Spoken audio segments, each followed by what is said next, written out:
Hi, I'm Jonah Comstock, Editor-in-Chief at Pharmaphorum. I'm here with Bill Mezzanotte, Executive Vice President, Head of R&D, and Chief Medical Officer at CSL.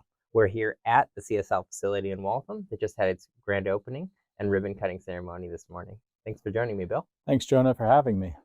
So tell me about this facility. How did you guys come to decide you needed this space, and what's going to happen here? Yeah, so we're really excited about this space, right? It's a fantastic medium for us to do the groundbreaking research we're doing in vaccines and other diseases. We've had a presence in Cambridge for a while. As a small presence, and we knew we wanted to enlarge that presence, be in a place in the world where a lot of great science is going on, there's talent available, and that we wanted to be. And we found this spot in Waltham. It's perfect for the expansion we wanted to do and the work we want to do in the future. And the rest was history. Unfortunately, despite COVID, we continued to, the contractors continued to work on the building, and we got it done, and we're ready to go now.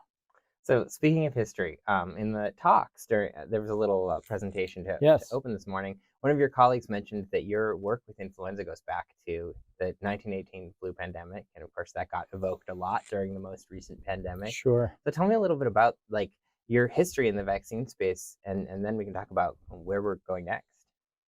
Yeah, so that history goes back to the Australian part of our origins, where that country had to fend for itself as an island during war. Everything was becoming isolated. They knew they needed a way to fight infectious diseases, and they started Commonwealth Serum Laboratories, CSL.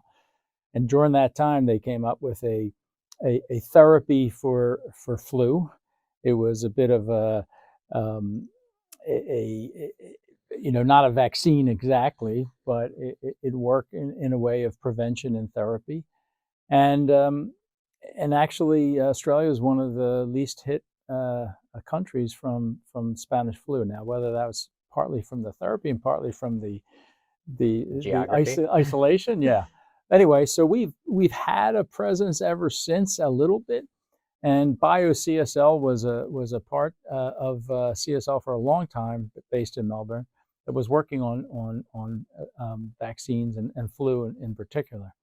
And then in 2015, we acquired the Novartis flu business, and then we really took off. We created Securus, and with that have really taken off. And as you heard today, we're now the second largest manufacturer of flu vaccine in the world. I'm quite proud of it, and doing things in egg-based vaccines, cell-based vaccines, adjuvanted vaccines, putting those things together in an adjuvanted cell-based vaccine, and of course now the next generation mRNA as well. Right, and that's what I wanted to ask about next. So yeah, so obviously mRNA is something people are very aware of right now because of the COVID vaccines. What does the next generation look like? What's the innovation that fuels that? Yeah, so in the first generation mRNA, you give a load of protein. Each strand of mRNA that's put in there codes for one signal and one protein and one cell that takes that and actually creates the immunogenicity. In self-amplifying mRNA, there's a replicase in the gene, and now instead of getting one protein, you get multiple proteins, and therefore you can get much more bang for your buck. You can give a lower dose, you can get bigger response, and we actually believe there'll be more immune memory from this. So we have the ability to be more flexible in the gene construct because of the low dose you need to give. We have the ability to change it, and we think we'll have some long-term effectiveness benefits. And because it's a lower dose, it seems to be more tolerable. And in a phase 3 program that Arcturus Biosciences did on COVID, they saw much less adverse events than was seen in the mRNA programs that you're more familiar with. And you're working with them now? We are. We have a partnership to work and bring this next generation RNA in flu and a few other respiratory diseases. One more thing I wanted to ask Yeah. about that I heard about this morning is this floor of labs that's going to be extra high security to work on these things that potentially. BSL-3, yep. Yeah. Tell me a little bit about that and the challenges involved there and why it's important to have a facility like that here. Yeah, so a BSL-3 lab is the highest level of biosecurity. This lab is based on the same kind of lab the CDC has. And there's no other lab like this in the Massachusetts area. There may be other BSL labs, but not with this kind of state of the art. Why is it important? Well, the world's a dangerous place. There's a lot of pathogens out there, as we saw with COVID, that can change quickly and create a lot of problems. You need a place to study that and quickly, right? So we've put together the ability to study it with a technology we think that can respond quickly. And together now we have the responsive capabilities to work on serious infectious disease problems.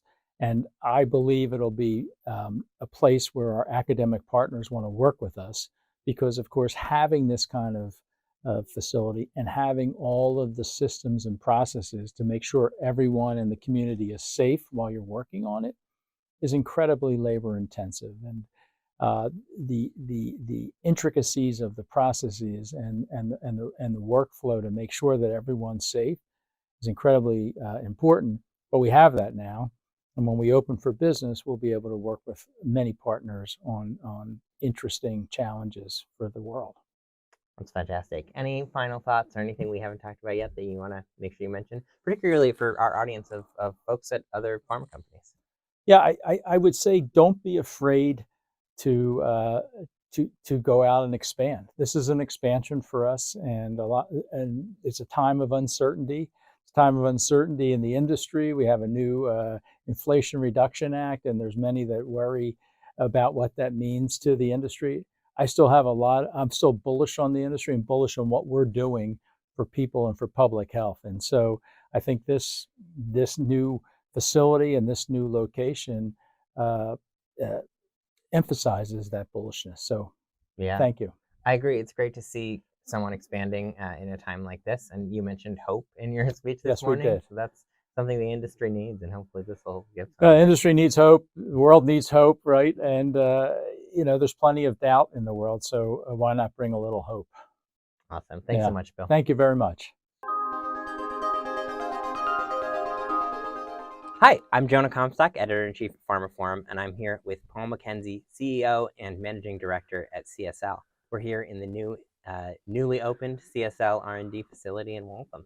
Hi, Paul. Good morning. How are you today? I'm doing well. How are you? Very great. Couldn't be better being here at this great facility.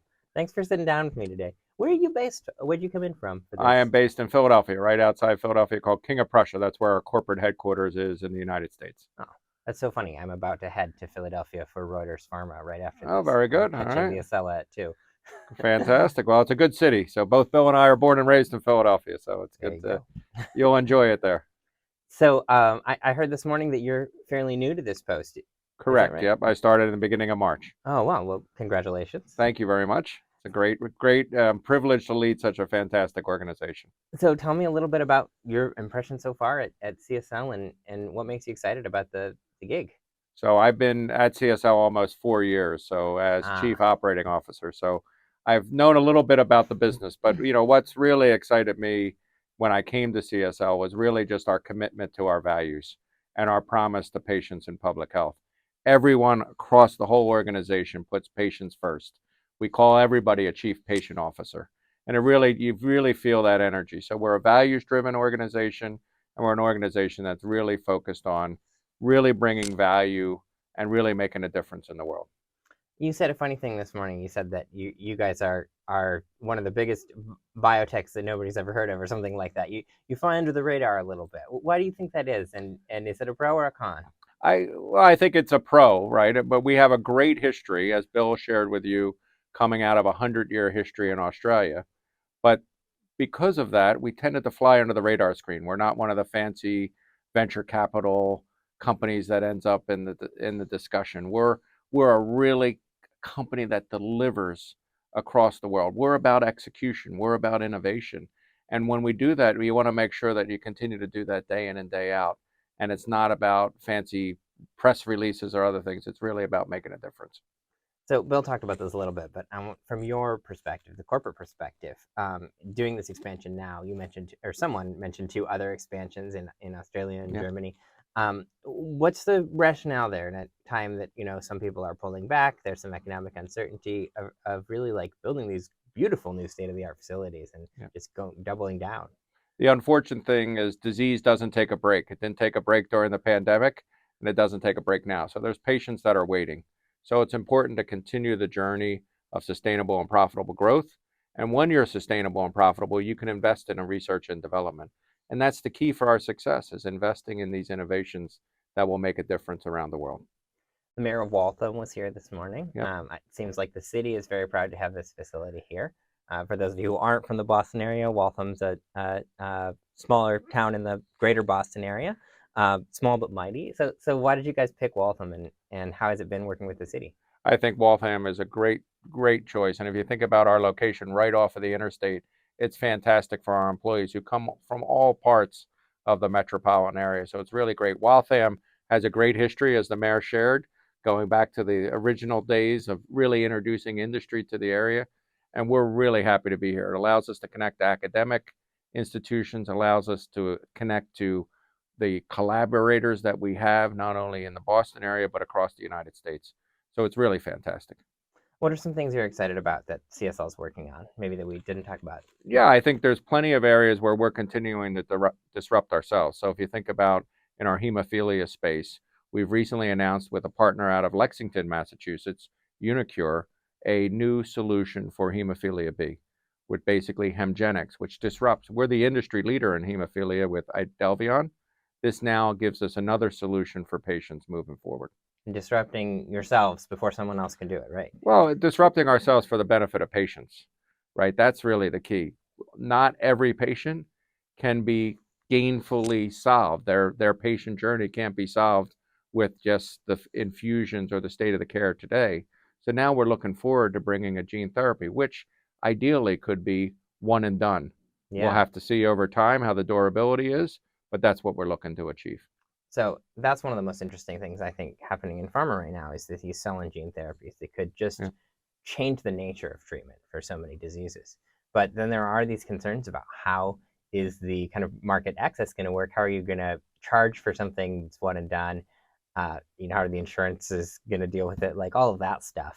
Do you have any thoughts about that and how the industry is going to evolve around these therapies? Yeah, look, it's a complicated area, but one that we continue to work with governments and organizations around the world to make sure that we're bringing value, right? Value to the patient journey and value that the healthcare system can recognize and understand moving forward. Yeah, I mean, doubtless it's good for patients, certainly. Yeah, doubtless it's good for patients. Any other thoughts about where the industry in general is going right now? Or? Well, I wanted to bring back Bill's comment on hope, right? In terms of the hope we bring for patients, but also the hope we bring for the great people that we have employed here in Waltham and around the globe, right? We have a company that's really interested in developing people. We call it Promising Futures, giving them the space, the opportunity to think and really contribute at all different levels within the organization. So seeing a building like this, seeing our new facilities, seeing what we do day in and day out at our plasma centers, our manufacturing plants, our QC labs, our commercial facilities, it's just outstanding what we can do, not only for patients, but for our employees. That's great. Yeah, I had a chance to chat with a few of them this morning. I talked to a guy who's born and raised in Chicago. Now he's working in Scotland for you guys doing security.